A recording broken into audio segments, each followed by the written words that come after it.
Let's start with the third part of the comprehension of Unit 8, Jalebis. I hope you have seen the first two parts so that you can connect to the third part. This is the last part of the chapter. Please read the chapter carefully and after the end of the chapter, after the end of the explanation, please find the answers and write it in your notebook.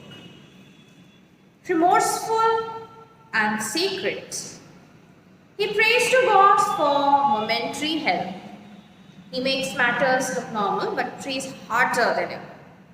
The inevitable happens, though somewhere along the way he noticed the divide between the fanciful and the factual. There was a shade-giving tree beside the railway track. I sat under and it wondered whether there could possibly be a unfortunate child than me in this world. When the coins had first created a racket in my pocket, the entire matter seemed so simple and straightforward. So now he's sitting under the tree near the railway tracks and he's thinking, he is being remorseful. He's thinking that why did I even listen to them? Why did I fall in that temptation of eating those jalebis? When the coins had first made a racket in my pocket, and that time only he should have not listened to them. Eat jalebis with the fee money and then pay the fee with the scholarship money. I thought that 2 and 2 added up to 4 and could never be 5. How was I to know that sometimes it added up to 5 as well? So he was remorseful. He was, being sad that I thought that I will get the scholarship money and I will be able to pay the fees without any glitch, without any problem. But now when I added 2 and 2, that means it's just a phrase to say that I thought that could be possible. But now I never thought that something could be wrong or something could go wrong in between. How was I to know that sometimes added up, 2 and 2 becomes 5? Had I known that I would get the scholarship the next month, I would have postponed my jalebi eating program to the next month as well. Now for the crime of eating few jalebis for the first time in my life, I was absent from school and crouching in the shade of a tree in the deserted corner of the railway station. Crouching means sitting or hiding himself and not going to school because the fear of not paying the fees and the punishment that he will get from Mr. Ghulam Muhammad. Sitting under the tree, and at first I felt like crying. Then I felt like laughing when I struck me that the tears I shedding was not tears but drop of jalebi syrup. So he was sad, he started crying and then he started laughing. He thought that, those tears are actually the jalebi syrup that I ate so much of jalebi and now I am in so much of trouble. From the jalebi, my thoughts went to the feast and from the feast to Master Ghulam Muhammad cane. From the cane, I thought to God and I closed my eyes and began to pray. The cane means the stick that he will be getting on his back for not paying the fees. And then he closed his eyes and started praying to God. Allah Mia, I am a very good boy. I have memorized the entire namaz. I even know the last 10 surah of the Quran by heart. If you wish, I can recite the entire ayat al-Kursi for you just now. The need of your devotee servant is only the fee money that I ate jalebis with. So, alright, I admit I made a mistake. I didn't eat them all by myself, though I fed them to the whole lot of children too. But yes, it was a mistake. I had known the scholarship money would be given next month. I would neither have eaten them nor fed to the others. Now he's praying very sincerely to God and he's saying that I have learned everything in the Quran. I can recite it for you. I'm a good boy. It was a mistake I did. He realized that if I would have known that this would have happened, the scholarship money would be given next month, I would have not done it. And he even said that I have not eaten the jalebi by all myself, but even I distributed it. Now you do one thing. I just put 4 rupees in my bag. So he's asking God that please do something and just put 4 rupees in my pocket or in my bag, and I would ask nothing more. If there is a paisa more than 4 rupees, I will be displeased with you. I promise. If I ever eat sweets with my free money again, and then a thief punishment be my punishment. So he even said that I will not do it again. And if I do it something, then the punishment that you give to a thief, give it to me. So Allah Mia, just that once help me out. There is no shortage of anything in your treasury. Even the chaprasi takes the whole lot of money home every month. And Allah ji, after all, I am the nephew of the big officer. Won't you give me just 4 rupees? So he's trying to manipulate. He's trying to manipulate God, and he's trying sort of all tricks to talk to God. That I will not do this, I will not do that. Even the chaprasi takes the money. Even I'm the child of an officer, and I will not do it again. Please, just 4 rupees. After the prayer, I offered namaz, recited 10 surahs, Ayat-e-Kursi, Kalme Tayabat. In fact, everything that I remembered. Then I blew over my back saying shoo. Then after saying Bismillah, I realized that what they said was only too true. So here, as we say, the surahs are the words from the Holy Quran. The Ayat-e-Kursi is a title of a verse in the Holy Quran. And shoo means sound of blowing over the bag to ward off evil.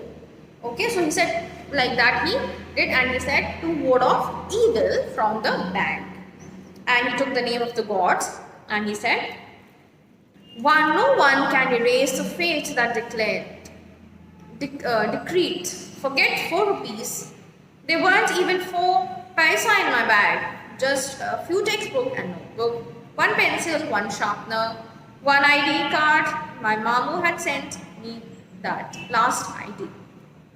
So after praying, after saying the ayats and after reciting the Quran, he opened his bag and he tried to see if there is anything, if God has kept that 4 rupee, but he was disheartened because nothing was there except his things, textbooks and the sharpener and pencil and the ID card in his bag. I felt like crying as loudly as I could, but then I remembered that school must have ended and the children must be on the way home. Tired and defeated, I got up from there and walked to the bazaar and waited for the school bell to ring so that when the children came out, I too would walk home with them as if I came straight from school. So here, as he was absent from the school and sitting under the tree near the railway track, he said, now it's the time for the school to get over. I should be rushing and will be walking with them so that it looks like I have just been to school. I didn't even realize that I was standing near the jalebi wala shop. Suddenly the halwai called out, "Kyo bhai, shall I weigh a rupee worth? Don't want jalebis today?" I felt like saying I won't eat your jalebis today, but I'd sure like to roast your liver and eat that instead. So he was like again stopping that temptation that he was getting of eating the jalebis. And instead he said, I will not eat the jalebis, but instead I will roast your liver and eat it instead, because of all that jalebi, of the 4 rupee jalebi, now whatever trouble he is facing. But I wasn't feeling too well that day, so I simply moved away. The next day I did the same thing. I got dressed and left home, went up to the school gate and then turned off the railway station. Under the same tree, I sat and began to say the same prayers. I repeatedly pleaded, Allah Mia, at least give it to me today. Today is the second day. Then I said, alright, come, let's play a game. I will go from here to that signal. You secretly place 4 rupees under this big rock. I will touch the signal and come back. What fun it will be if I pick up the rock and if I find that 4 rupees underneath. So, are you ready? I am going towards the signal. 1, 2, 3. So, when he prayed to God and when he, nothing happened, the next day he came back and he tried, okay, let's not do anything, let's play a game. I will go to the signal, I will touch the signal and come back. And by the time God, Allah Mia, please keep 4 rupees under this big rock. And when I will come back, when I will lift the rock up, I should find the 4 rupees. I went up to the signal and returned smiling, but I could not find the courage to pick up the rock. What if the coins were not there? But then I thought, what if it were there? Finally, after saying Bismillah, taking the name of the Lord, when I lifted up the rock, this big hairy worm got up and curling and twirling towards me. I screamed, I ran and once again touched the signal. Then, crawling to my hands and knees, I reached the tree. I tried my best not to let my eyes stray towards that rock. But as I picked up my bag and I was about to leave, I had to look once again at the rock. And do you know what I saw there? I saw Mr. Worm coiled on it comfortably staring at me. So when he said he just lifted up the rock and he found a big worm that was crawling towards him, and he ran again, touched the signal and came back, and with a lot of courage he tried to pick it up again, and he saw that worm was still there crawling and looking towards him. I saw. I walked away thinking tomorrow I will do wuzu, that means ablution, washing face, hands and feet before praying. Wear clean clothes and come here from morning to noon, and I will keep reading the namaz. If even after that Allah doesn't give me 4 rupees, I will be forced to learn how to strike bargain and make a deal with him. So he's saying, tomorrow I will clean myself, I will wear clean, neat clothes, and I will do the namaz from the morning till afternoon. And even if God will not listen to me, then I will have to bargain. That means in return to give something. That day, when I returned home, apparently from school and actually from the railway station, I was caught. The report of my absence had reached home. It's useless to relate what happened after that. Well, whatever happened, happened. But up to the 7th or the 8th standard, I kept wondering, if Allah Mia had sent me 4 rupees that day, what harm could it have been possibly caused anyone? If only later that I came to the conclusion that if Allah Mia were to provide all for the asking, then man would even today be living in nest like vultures, crows, and would not have learned the art of making jalebis. So here, as the chapter ends, he realized, like when his family came to know about his eating jalebis of that 4 rupees, he said happened, like, well, everything, whatever happened, that he must have got scolded, he must have been beaten, or he must have been realized his mistake that he had done.